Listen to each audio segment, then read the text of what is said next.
മലപ്പുറത്തെ സർക്കാർ സ്കൂളിൽ 7ാം ക്ലാസ് വിദ്യാർത്ഥിയെ പ്രകൃതി വിരുദ്ധ പീഡനത്തിനിരയാക്കിയ അധ്യാപകൻ അറസ്റ്റിലായി. 5 വയസ്സുകാരെ പീഡിപ്പിച്ച കേസിൽ യുവാവിന് 14 വർഷം കഠിന തടവും 1,10,000 രൂപ പിഴയും ശിക്ഷ. പട്ടാമ്പി ബസ് സ്റ്റേഷനിൽ വെച്ച് 17 വയസ്സുകാരൻ നേരെ ലൈംഗിക അതിക്രമം നടത്തിയ കേസിൽ 52കാരൻ അറസ്റ്റ്.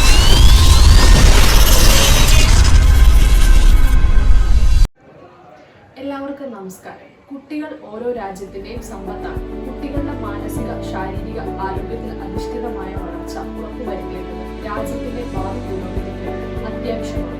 ഈ പശ്ചാത്തലത്തിലാണ് 2012 ഇതുവരെ നിലവിലുള്ള നിയമങ്ങളെ പരിശോധിച്ച് വിലയിരുത്തി മാറ്റങ്ങൾ ഉൾക്കൊണ്ടുകൊണ്ട് പുതിയ സമഗ്രമായ ഒരു നിയമം 2012 സർക്കാർ പ്രാബല്യത്തിൽ വരുത്തിയത്. പോക്സോ ആക്ട് 2012 അഥവാ ലൈംഗിക അതിക്രമങ്ങളിൽ നിന്ന് കുട്ടികളെ സംരക്ഷിക്കുന്നു. ഈ നിയമത്തെ പറ്റി കൂടുതൽ പറഞ്ഞു തരുവാനായിട്ട് ഇന്ന് നമ്മളോട് ചെയ്യുന്നത് alpha my mind my care counselling സെന്ററിലെ സോഷ്യൽ വർക്കറായ ഡെന്ന ഡിസൺ.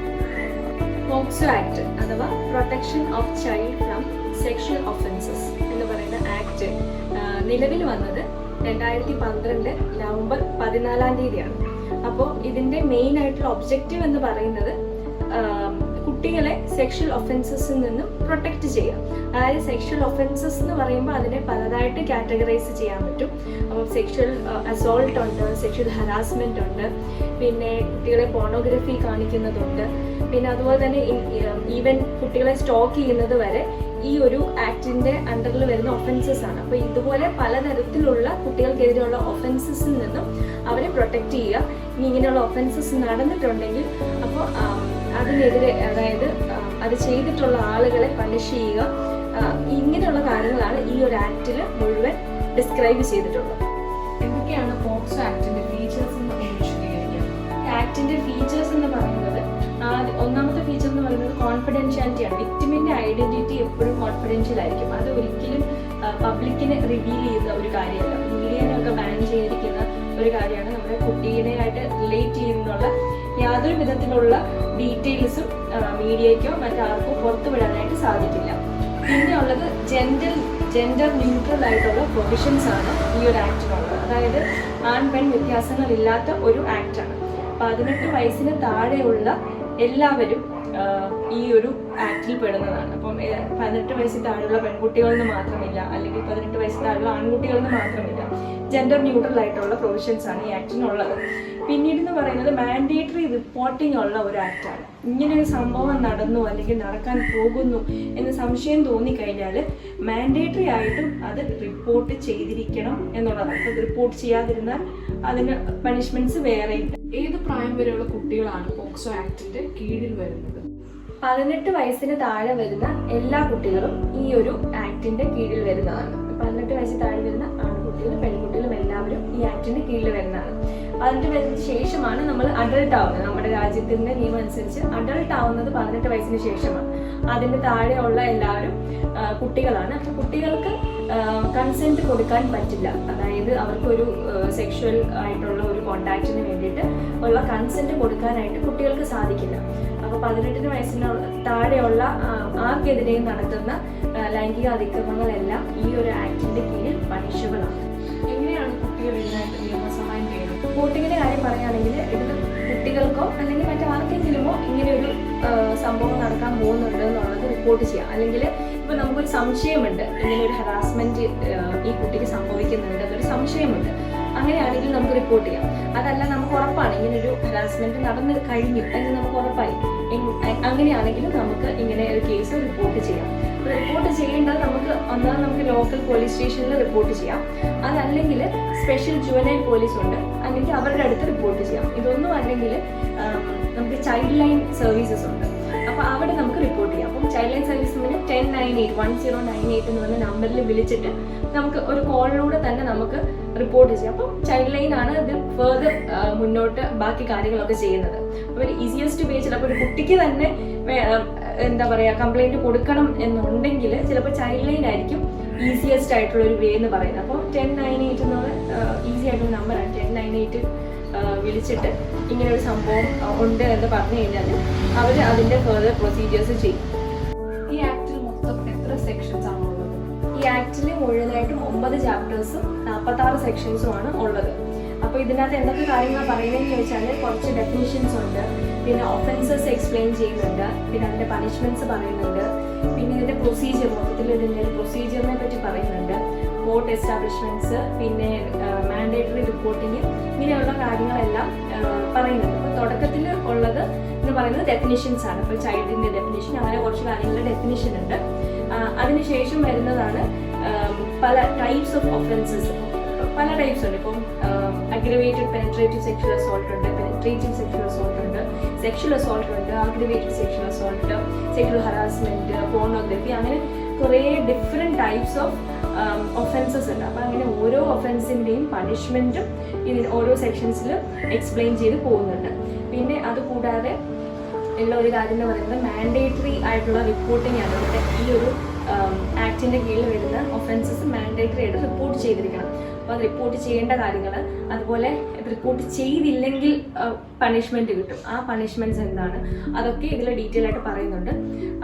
അതുപോലെ തന്നെ ഈ സ്പെഷ്യൽ കോഡ്സ് ആണ് നമ്മൾ ഇതിനു വേണ്ടി ചെയ്യുന്നത്. അപ്പോൾ ആ സ്പെഷ്യൽ കോഡ്സിൻ്റെ എസ്റ്റാബ്ലിഷ്മെൻറ്റിൻ്റെ കാര്യങ്ങൾ, പിന്നെ അങ്ങനെ അതിൻ്റെ ഈ ഒരു പ്രൊസീജിയർ ഉണ്ടല്ലോ, ആ പ്രൊസീജിയർ എല്ലാം ഡീറ്റെയിൽ ആയിട്ട് ഈ ആക്ടിൽ കംപ്ലീറ്റ് ആയിട്ട് എക്സ്പ്ലെയിൻ ചെയ്യുന്നുണ്ട്.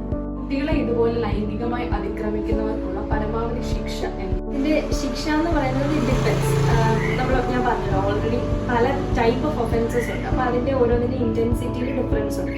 അപ്പോൾ അതിനനുസരിച്ച് ശിക്ഷ കൂടിയും കുറഞ്ഞൊക്കെ ഇരിക്കും.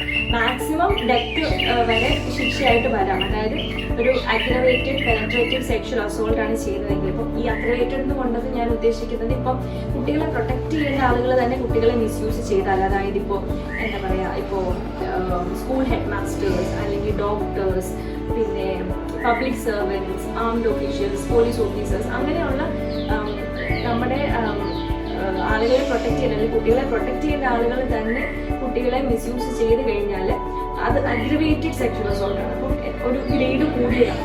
അപ്പോൾ അഗ്രവേറ്റഡ് പെനട്രേറ്റീവ് സെക്ഷൽ അസോൾട്ട് ആണ് ഏറ്റവും ഹയർ ഗ്രേഡിലുള്ളത്. അപ്പം അത് ആ ഒഫൻസ് കമ്മിറ്റ് ചെയ്യുന്നവർക്ക് ഡെത്ത് വരെ പെനാൽറ്റി, ഡെത്ത് വരെ പണിഷ്മെൻ്റ് ആയിട്ട് കിട്ടാവുന്നതാണ്. ഇതുപോലെയുള്ള കുറ്റകൃത്യങ്ങൾ അറിഞ്ഞിട്ടും അത് മറച്ചു വെച്ചാലുള്ള ശിക്ഷ എന്താണെന്ന് പറയുന്നത്? ഞാൻ പറഞ്ഞില്ല, ഇത് മാൻഡേറ്ററി റിപ്പോർട്ടിംഗ് ഉള്ള ഒരു ആക്റ്റാണ്. അപ്പോൾ ഇത് നമ്മൾ മറച്ചു വെക്കുന്നത് കുറ്റകരമാണ്. അപ്പോൾ സെക്ഷൻ 21 ഇതിൻ്റെ ഡീറ്റെയിൽസ് എല്ലാം പറഞ്ഞിട്ടുള്ളത്. അതും ഇത് ഡിപ്പെൻസ്, ആരാണ് ഇത് മറച്ചു വെക്കുന്നത് എന്നുള്ളതനുസരിച്ച് ഇത് ഡിപ്പെൻഡ് ചെയ്തിരിക്കും. ഇപ്പോൾ ഒരു ജസ്റ്റ് ഒരു എനി പേഴ്സൺ, ഒരു റാൻഡം പേഴ്സൺ ആണെന്നുണ്ടെങ്കിൽ അവർക്ക് കിട്ടാൻ പോകുന്ന ശിക്ഷ എന്ന് പറയുന്നത് 6 months അല്ലെങ്കിൽ ഒരു ഫൈന്, അല്ലെങ്കിൽ ചിലപ്പോൾ ചില കേസസിൽ ഇത് രണ്ടും കിട്ടാം. അപ്പോൾ ഇത് ആളുകളെ അനുസരിച്ച് ഡിഫറൻസ് ഉണ്ട്. പിന്നെ ഇപ്പോൾ ഇതൊരു ഈ പറഞ്ഞ പോലെ ഒരു ഹെഡ് മാസ്റ്റർ അല്ലെങ്കിൽ ഒരു പോലീസ് ഓഫീസർ അല്ലെങ്കിൽ ഒരു കമ്പനിയുടെ ഹെഡ്, ഇപ്പോൾ ആ ഒരു സ്കൂളിൽ നടക്കുന്ന ഒരു ഒഫൻസിനെയാണ് ഒരു ഹെഡ് മാസ്റ്റർ മറച്ചു വയ്ക്കുന്നു, അല്ലെങ്കിൽ ഒരു കമ്പനിയിൽ നടക്കുന്ന ഒഫൻസിനെ കമ്പനി ഹെഡ് മറച്ചു വയ്ക്കുന്നു. അങ്ങനെയൊക്കെ ആണെങ്കിൽ അവർക്കൊരു 1 year വരെ പണിഷ്മെൻറ്റും അതുപോലെ തന്നെ ഫൈനും, ഇനി ചില കേസസിൽ ഏതെങ്കിലും ഒന്ന് അല്ലെങ്കിൽ ഇത് രണ്ടും ഒരുമിച്ചും കിട്ടാവുന്നതാണ്. പോക്സോ നിയമവുമായി ബന്ധപ്പെട്ട് കുട്ടികൾക്കും മാതാപിതാക്കൾക്കും കൊടുക്കാനുള്ള സന്ദേശം എന്താണ്? ഒരു മെസ്സേജ് ആയിട്ട് കൊടുക്കാമെന്ന് പറഞ്ഞാൽ, ഇപ്പോൾ ഫസ്റ്റ് സ്റ്റെപ്പ് എന്ന് പറയുന്നത് നമ്മുടെ വീട്ടിൽ നമുക്കൊരു നല്ലൊരു സ്പേസ് ഉണ്ടാവണമെന്നുള്ളതാണ്. അതായത് ഒരു കമ്മ്യൂണിക്കേഷൻ, പേരൻസും കുട്ടികളും തമ്മിലുള്ള നല്ലൊരു കമ്മ്യൂണിക്കേഷൻ ഉണ്ടായിരിക്കണം എപ്പോഴും. അപ്പോൾ എന്തെങ്കിലും ഒരു പ്രോബ്ലം ഉണ്ടെങ്കിൽ കുട്ടികൾക്കത് എൻ്റെ അമ്മയോട് അല്ലെങ്കിൽ എൻ്റെ അച്ഛനോട് പറഞ്ഞാൽ അതിന് പരിഹാരം ഉണ്ടാകും എന്നാണ് അവർ ചിന്തിക്കുന്നത്. അല്ലാതെ എൻ്റെ അമ്മയോട് അല്ലെങ്കിൽ അച്ഛനോട് പറഞ്ഞാൽ അവർ വഴക്ക് പറയും എന്നല്ല കുട്ടികളുടെ ഉള്ളിലുള്ള ആദ്യത്തെ ചിന്ത വരേണ്ടത്.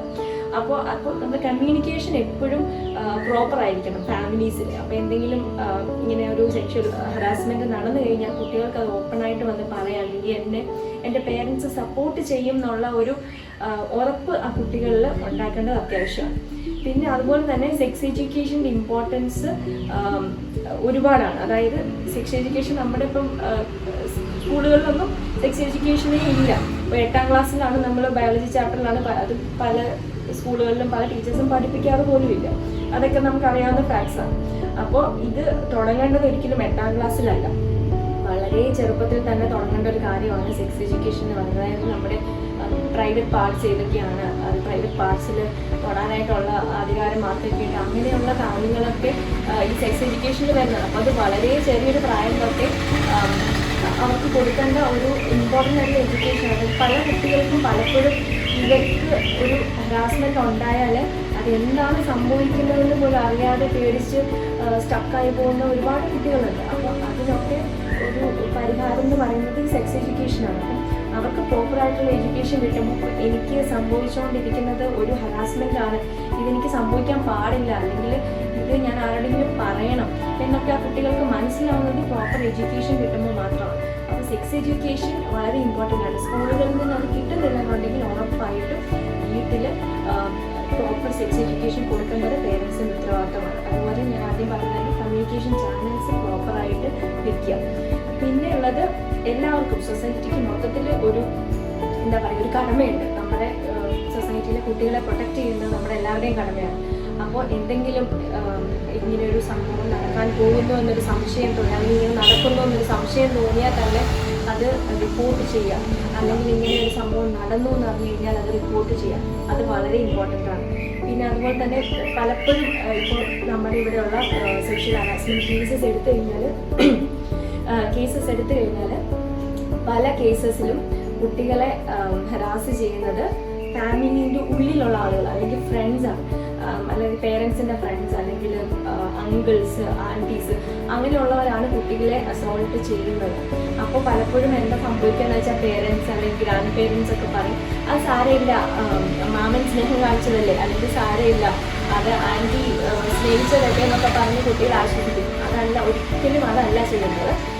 കുട്ടികളെ ഒരു കാര്യം വന്ന് നമ്മളോട് പറയുമ്പോൾ അത് അവരെ വിശ്വസിക്കുക, അവരുടെ കൂടെ നിൽക്കാതെ ചേർത്ത് നിർത്തരുത്. ഒരിക്കലും കുട്ടിയുടെ തെറ്റല്ല എന്നുള്ളത് ആദ്യം പറഞ്ഞ് മനസ്സിലാക്കുക. അപ്പോൾ അത് ഹരാസ് ചെയ്ത ആളുടെ തെറ്റാണ്, അയാളുടെ ചിന്താഗതിയുടെ അല്ലെങ്കിൽ അയാളുടെ പ്രവൃത്തിയുടെ പ്രശ്നമാണെന്നുള്ളത് ആ കുട്ടിയെ പറഞ്ഞ് മനസ്സിലാക്കേണ്ടത് അത്യാവശ്യമാണ്. പിന്നെ പ്രോപ്പറായിട്ടുള്ള കൗൺസിലിംഗ് കൊടുക്കേണ്ടത് അത്യാവശ്യമാണ്. ഇതൊരു ട്രോമാറ്റിക് ആയിട്ടുള്ള ഒരു സംഭവമാണ്. അത് എത്ര ചെറിയ കുട്ടിയാണെങ്കിലും എത്ര പ്രായത്തിലുള്ളവർക്കാണെങ്കിലും ഇതൊരു ട്രോമാറ്റിക് ആയിട്ടുള്ള ഇൻസിഡൻ്റ് ആണ്. ആണാണെങ്കിലും പെണ്ണാണെങ്കിലും ഇതൊരു ട്രോമയാണ്. അപ്പോൾ അതിൽ നിന്ന് ഓവർകം ചെയ്യാനായിട്ട് ഒറ്റയ്ക്ക് ഓവർകം ചെയ്യുന്നത് ചിലപ്പോൾ ഒരിക്കലും ഈസി അല്ല. അപ്പോൾ ഒരു പ്രോപ്പറായിട്ടുള്ളൊരു സൈക്കോളജിക്കൽ കൗൺസിലിംഗ് അത്യാവശ്യമാണ്. അപ്പോൾ അത് കൃത്യസമയത്ത് പ്രൊവൈഡ് ചെയ്യണം. അതുപോലെ തന്നെ ഫാമിലി സപ്പോർട്ട് അത്യാവശ്യമാണ്. പിന്നെ ഉള്ളത് സ്കൂളുകളിലും ഈ പറഞ്ഞ പോലെ പ്രോപ്പറായിട്ടുള്ള സെക്സ് എഡ്യൂക്കേഷൻ ഉണ്ടാവണം. അതുപോലെ തന്നെ ഇങ്ങനെ എന്തെങ്കിലും പ്രശ്നങ്ങൾ നടക്കുമ്പോൾ അത് കൃത്യമായിട്ട് തന്നെ റിപ്പോർട്ട് ചെയ്യണം. അപ്പോൾ അതാണ് ഈ ഒരു പോക്സോ ആക്ടിനെ സംബന്ധിച്ച് എനിക്ക് പറയാനുള്ളത്. ഇപ്പോൾ രാജ്യത്തിന്റെ ഭാവി സുരക്ഷിതമാകണമെങ്കിൽ കുട്ടികളുടെ ഭാവി സുരക്ഷിതമാകണം. കുട്ടികൾക്കെതിരെ നടക്കുന്ന അതിക്രമങ്ങൾക്കെതിരെ ശബ്ദമുയർത്താൻ സമൂഹം പോക്സോ നിയമത്തെക്കുറിച്ച് ബോധവാന്മാരാകണം. ഈ ഒരു സന്ദേശം ഉൾക്കൊണ്ടുകൊണ്ട്